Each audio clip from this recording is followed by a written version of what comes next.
Welcome to Pete and Hannah's Watch List. I'm your host, Pete Mitchell. I'm here with my great co-host, Hannah. Hello, people. Hannah, That's right. we're here today for AFI Top 100 10-Year Revisited. But before we begin, let us tell the viewers and the listeners what they should do. Could you pretty please leave a like and subscribe to the channel? Subscribe. Leave a comment down below your feedback on the show, your thoughts, questions, comments, queries, all that jazz. Comments below. Hit the notification button and you'll get great content like this one, including What's Next, the show where we help you figure out what's next.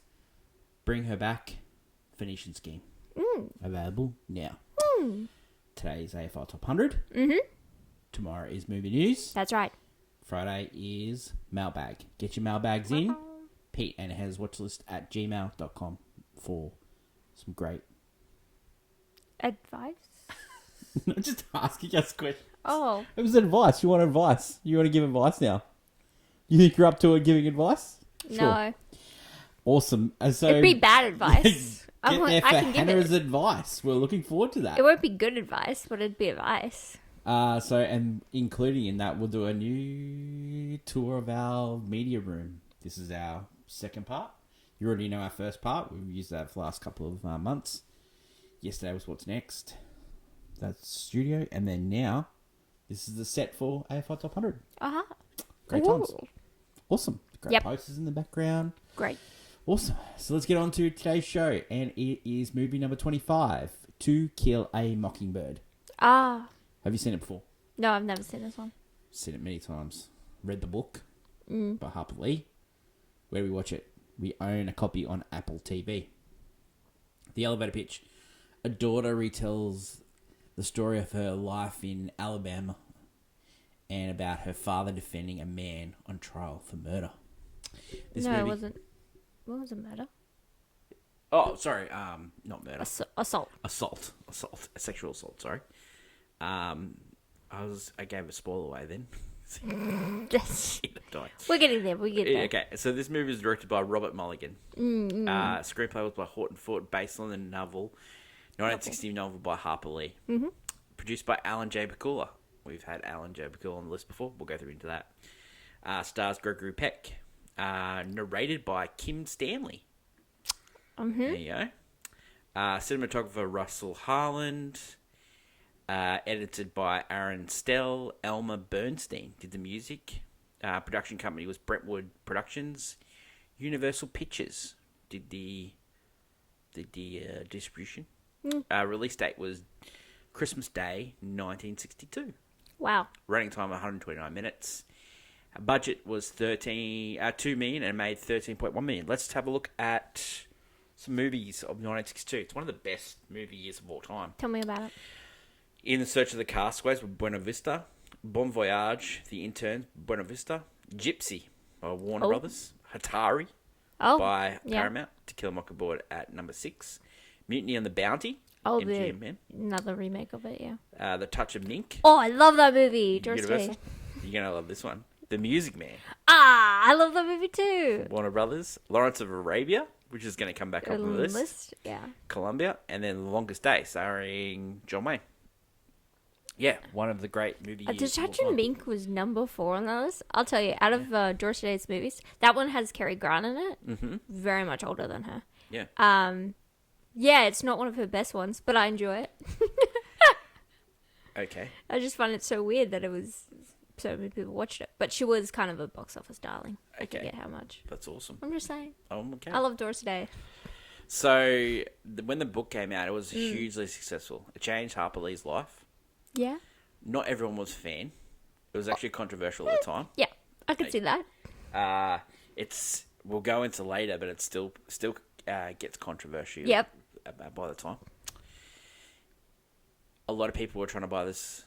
End up going to Universal. They gave it to the production company of Bakula and Mulligan. And they had some ideas about this movie. When they asked Bakula, what we're going to change to the script, he goes, I don't need to change the script. It's perfect the way it is. We're just going to rewrite it. So he said, it's perfect the way it is. So, they chased one man and one man only for Atticus Finch. Guess who it was? Gregory Peck?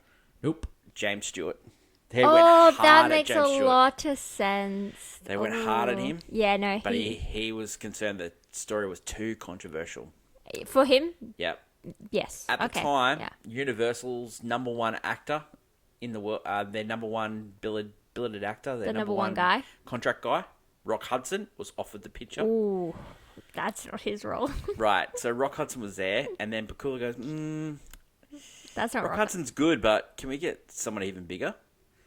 And Like, yeah, with someone so more. he goes to Gregory Peck and says, "Do you have you read this book, To Kill a Mockingbird?" And he goes, "No, I haven't." He says, "Read it." He read it. He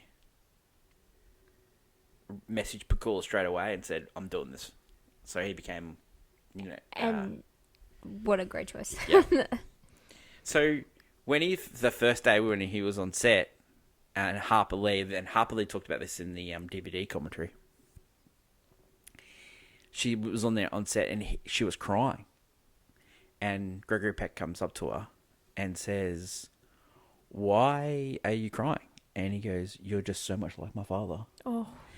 And Gregory Peck goes, "Oh, that's good." And she goes, "How did you get into this?" And he goes, "I'm just playing myself."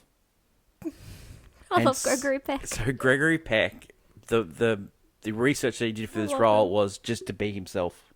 I love him. And so everyone on this movie since, like the young girl that played Scout, which is Mary Badham, she was nominated for an Academy Award for this, Yeah.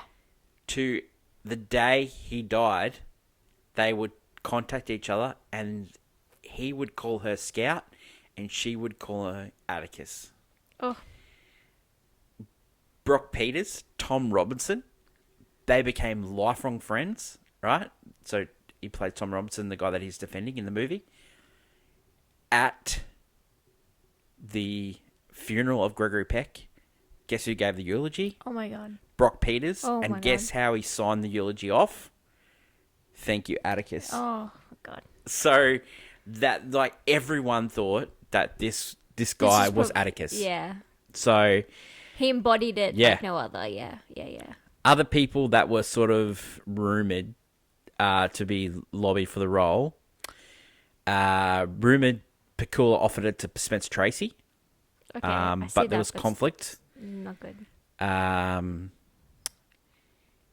Jimmy Stewart, like, he was, It makes a lot of sense, but it's just like, you got to remember, Jimmy Stewart was highly conservative. He was the Yeah. John Wayne conservative. yeah. He's And on this that movie end. is like liberal. Like, this is this is liberal wine. Yeah, we're this talking is, about. Well, this is, everyone puts this guy up in lights, and so you can't. So Stewart couldn't get away with it. At the time, the producers wanted to film the movie in Monroe, Alabama, where Harper Lee grew up, to use her experiences as a child in the fictional town of Macon. But when they went there, it had changed so much Oh. from the 1930s. They had to make it in Hollywood, so they did it on sound stages in Hollywood. Yeah. The old courthouse in Monroe County is now a theatre, and many plays inspired by To Kill a Mockingbird, as well as a museum, are dedicated to multiple authors of Monroeville. Oh. Cute. Okay, so the director, before we talk about the director, let's talk about the cast. Gregory Peck, Atticus Finch, known for this movie, known for Roman Holiday, Oh. known for Spellbound, known for Cape Fear, both versions. Yeah, what an actor. Yeah, Roman Holiday. Moby Dick, he's the guy. He is, call me He is- Ishmael. He is that guy. He is like you need to He owned that script, like the That- Moby Dick. People couldn't make that movie without him. the screen when it comes to from book to screen, like that's the guy you'd probably Yeah. want on your side. But What a name, Atticus Finch. Like, he's just regal. Mary Badham as Jean Louise Scout Finch. Didn't have much career after that. Philip Alford did a couple of things after this, but then retired from acting. He only did this because his mum said he could get out of school. Solid. John Magner, he played Charles Baker Dill Harris.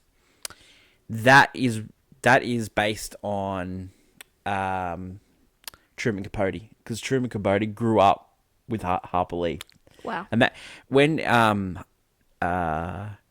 Truman Capote got famous for In Cold Blood, the famous book that became a movie, Harper Lee was there with him doing the interviews and all that. They were hanging out together. So that is like all true story. They rekindled, like he moved away when he was young and then they rekindled their relationship. He was going to use Boo Radley in a story as well, but once Harper Lee did it, he said he couldn't do it because it was that well done. He couldn't use it. Yeah. You got Frank Overton as Sheriff Heck Tate, Rosemary Murphy as Miss Maud, Ruth White as Mr. Booze, Brooke Pearson we already talked about, Tom Robinson.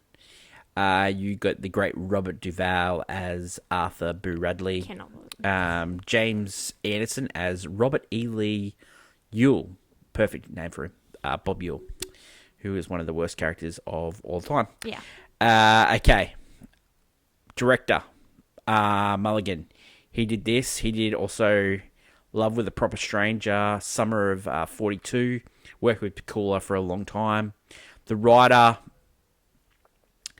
he was known for like this movie, but the next movie that he got really famous for was Tender Mercies, which he also won an Academy Award for.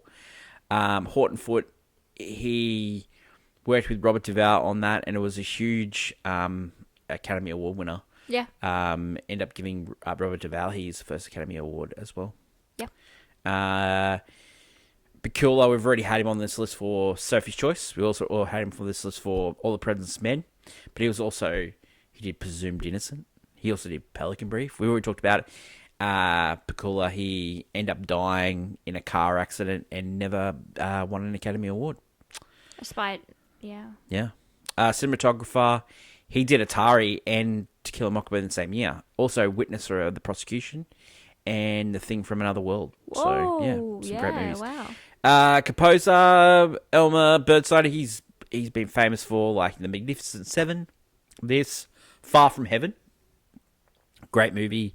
Todd Haynes, Wild Wild West, he was also famous for that as well. Okay. The guy that played piano in Elmer Bernstein's score was the great John Williams, which he's many times on this list as well. Yes, he's the goat of music composing. Yeah. In movies. Yeah. Let's talk about the critics. Yep. According to Bosley Crowther of the New York Times, which we had a few times on the list, when the movie premiered at the Radio City Musical, Horton Foote's script and the direction of Mr. Mulligan may not penetrate that deeply, but they do allow Mr. Peck and Little Miss Badham and Master Alfred to portray delightful characters. They're charming enactments of a father and his children in that close relationship, which can occur at only one brief period of worth all the footage. Rosemary Murphy as a neighbour, Brooke Peters on trial, Frank Overton as a troubled sheriff, loyalty characters, James Anderson, Colin Wilcox as a southern bigots, almost caricatures, but those are minor shortcomings in a rewarding film. Pauline Kael, which we've had many times on the list, I love her. She goes hard here. In a retrospective review, Pauline Kael claimed that when Gregory Peck received his Academy Award for Best Actor, there is a fair amount of derision throughout the country. Peck was better than usual, but the same virtuous, dull way as yours is. There was a suspicion that Peck was rewarded because the Lincoln-esque lawyer shot a rabid dog and defended an innocent black man accused of raping a white woman. Wow, she has some feelings, definitely. Yeah. Wow, the attack on Gregory Peck, though. Yeah, she goes hard. Oh, wow, yeah. Okay, so the Academy Awards. This was nominated for Best Picture.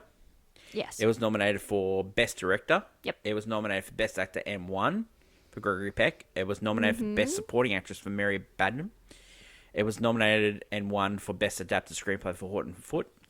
Best Art Direction by Alexander Goltes, Henry Bumstead, and Oliver Omet. They won. Cinematographer was nominated, and Best Original Score was nominated. The reason why I didn't win, Murderer's Row. Of what? Of movies. What's the movies that year? Okay. You ready?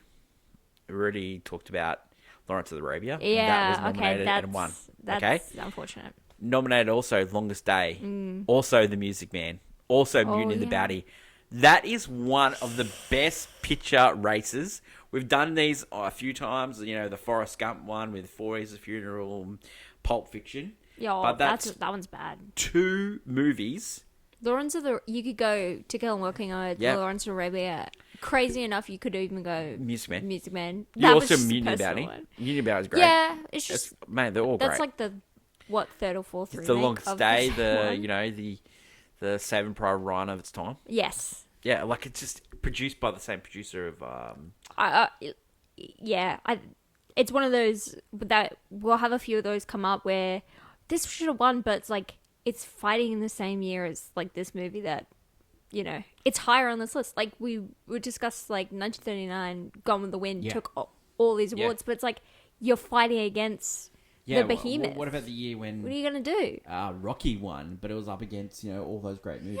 Yeah, what are you gonna do? Network Star and Wars. all that stuff. Yeah, unbelievable. Like, And then you look what are at you gonna do? the directing. David Lean won for Lawrence of Arabia. I mean, yeah. That's why Richard Mulligan didn't win. But like all these other ones that weren't even nominated for Best Picture, like David and Lisa for Frank Perry, Divorcee Italian Style, Pietro Germany. That sounds The like a Miracle great Worker, movie. Arthur Penn. Like just weird year. The Directing Guild always. I changes it love up. I love when you get into these older Oscar races, the directing usually is very different to the best pictures for some reason. Okay. And I love that. All right, I'll give you some here. Right, Yeah. actress in so Mary Batten. Like you go, whoa, why didn't she win? Patty Duke ended up winning for The Miracle Worker, but she was up against Shirley Knight for Sweet Bird of Youth, Angela Lansbury for Manchurian Candidate. That performance is off the chain good. Thelma Ritter for Birdman of Alcatraz. Like Murder She Wrote, just giving a Angela brilliant Lansbury, performance. She's but great in also that movie. Thelma Ritter. I love both. Either one. So like Best actress. Anne Bancroft ended up winning, but she beat my Bette God. Davis. In Whatever Happened to Lady Jane. Catherine Hepburn, Geraldine Page, and Lee Remick. Like, man, this is great, Oscar. Check this supporting role, right? Okay. So, Ed Begley won for Sweet Bird of Youth. And then you got Telly Savalas for Bourbon of Alcatraz, Victor Buono for Whatever Happened to Baby Jane, Omar Sharif for Lawrence of Arabia, and Terrence Stamp for Billy Budd. Like, this is just, okay. Whoa. All right, actor, right? We know Gregory. Gregory Peck won, but Yeah. he beat Burt Lancaster, Jack Lemmon, Oh my god. Peter O'Toole, and Marcello Mastramoni. Like, what? Ooh. That's Murder's Row. I've never heard of Marcello's work, but I'm sure it's great. But, so Gregory Peck turned All up the those- Oscars and thought his best friend, one of his best friends in the whole world, Jack Lemmon, was going to win. Yeah. Because he played a wino, like in the Day of Wine and Yeah. Roses, an alcoholic, and normally that gives you the... Yeah. and Gregory Peck was shocked when he won. Absolutely shocked. I would be too, but also Gregory Peck's performance. I mean, it's probably out of all these. Even though I haven't seen Lawrence of Arabia yet, it's probably the most iconic performance that people could, if they had to pick a person. Like he does embody Atticus like no other. So, Everyone unlike called him Atticus, mate. Everyone called it. Even Harper Lee Called him Atticus too that day he died. he embodied it. So Yeah. I feel like when sometimes you win, you deserve that win. Okay, reaction to the film recently. Rotten Tomatoes 93, Letterboxd 4.1, IMDb 8.3. Okay, so some things about it recently. Okay, so this has been banned in a lot of schools in the States. In the It's States really, recently, yeah. really strange. Like, and Despite it's- the fact it's an American classic, yeah, so at the It's time, I so went into a lot of important. schools. It didn't go into the deep South. obvious. But I went into a lot of liberal state schools. Harper Lee got given the Congressional Medal of Freedom by George W. Bush. Yeah. And yeah, No, it's she stopped doing interviews after a while because she kept getting tricked into saying stuff that she didn't want to say. And so yeah, the they media. found a manuscript of originally the book was supposed to be in 3 parts.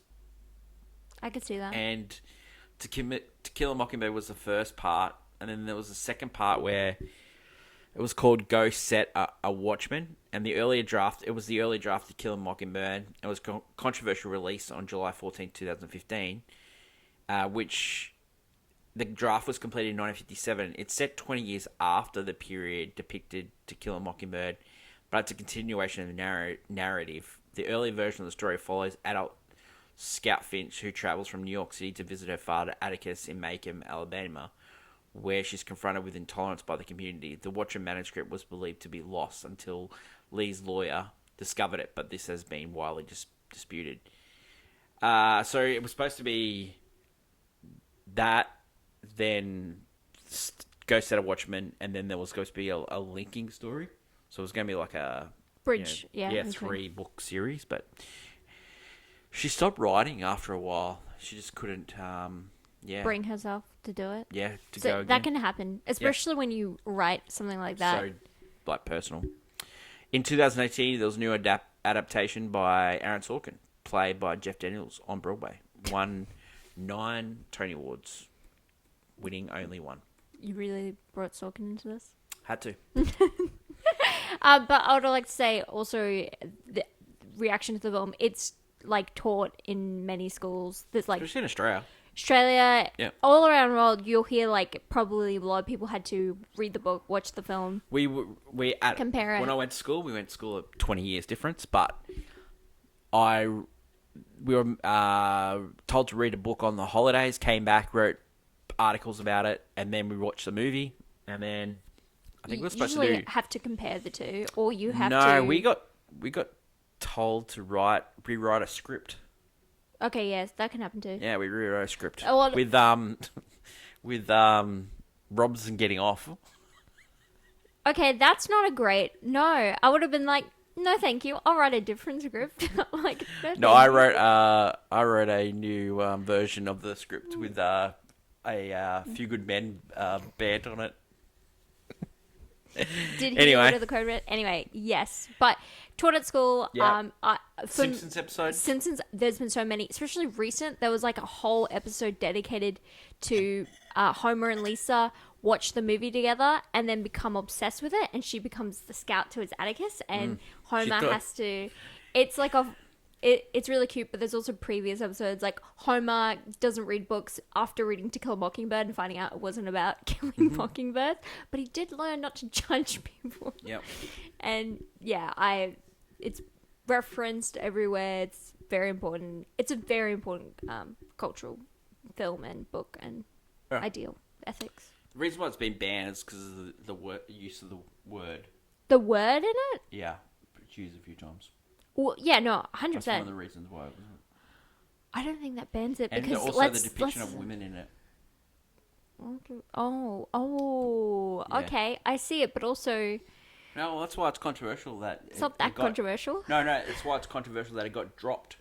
Oh, yeah, because people have sensitive... Like, I think it's right, there is some sensitive matter. Like, even when I was watching, I was like, it's really hard because you don't love when characters are depicted that way, but that's a reality. Some people are like that, and sometimes we need to broaden our view of stuff, and that's why the perspective of it being kids is really interesting. Yeah. Of the whole novel. Anyway. Okay, so every Thursday on our show we do a segment called Hot Take. It's a clickbait, and last week we talked about the movies to watch or miss in May. That's right. Hannah, your hot take for To Kill a Mockingbird. All right, I'm going to play devil's advocate here. Great movie as well. Yes, love that movie. Devil's advocate is that this movie is this high on this list, because it's quite high on the list, because of its cultural significance and relevance, not so much because the film itself is great. Because the themes in this film are fantastic. The character development, some of the script writing, incredible performance by Gregory Peck. However, the actual film itself is a bit like, if it wasn't so good, it's like a B-graded, like, it's very saccharine sweet. Telly movie 100%. kind of vibes. Yeah, it's saccharine sweet. It is, I'm just saying, it's only this high on the list because of how significant it is as a movie, not because it's a great film. And that's not a bad thing, because we have a lot of movies on this list just here because they're important to cinema.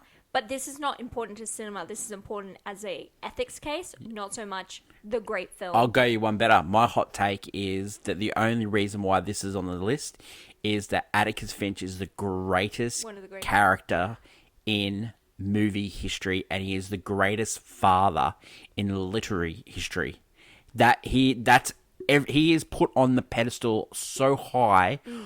Every kid from the 60s onwards wanted their father to be Atticus Finch. Yeah. Not only like the lawyer that stands up for the lost cause, but secretly a great shot, also a football player, war hero.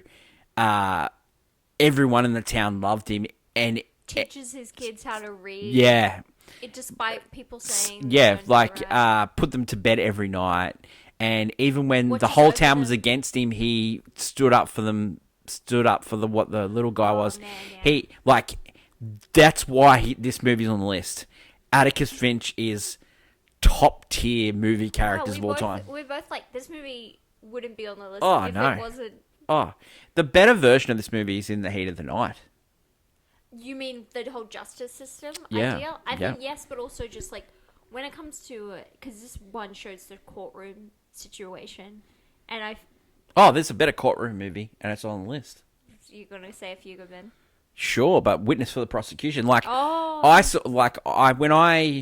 when I watched this movie as a kid, I love courtroom dramas. Like The Verdict is a better movie than as a courtroom movie than this. Like there's No, but so many better movies. technically the better movie was 12 Angry Men, which is so far down on this list. True. 12 Angry Men. But 12 Men wasn't even in the court. It was in the it's jury room. It's dealing with the court Court jury ju- system yes, because true. this film also it plagues the idea that it doesn't matter how hard he tried, the jury This is true. doesn't happen. Anyway, but yeah, no, great movie. Not probably one of the best films, but has some of the best characters. Has some of the best ethics, morals. Empathy. Like empathy. Best characters. I love Father. Yeah, and I hate the don't- kids. Scout's fine. Well, Scout gets a pass. Wow. I can say definitely out of all the kids, I only care about like Scout Yeah. because she gives you are she's the Scout. Lisa. She's the Lisa character. You are Scout. Let's just Okay. okay.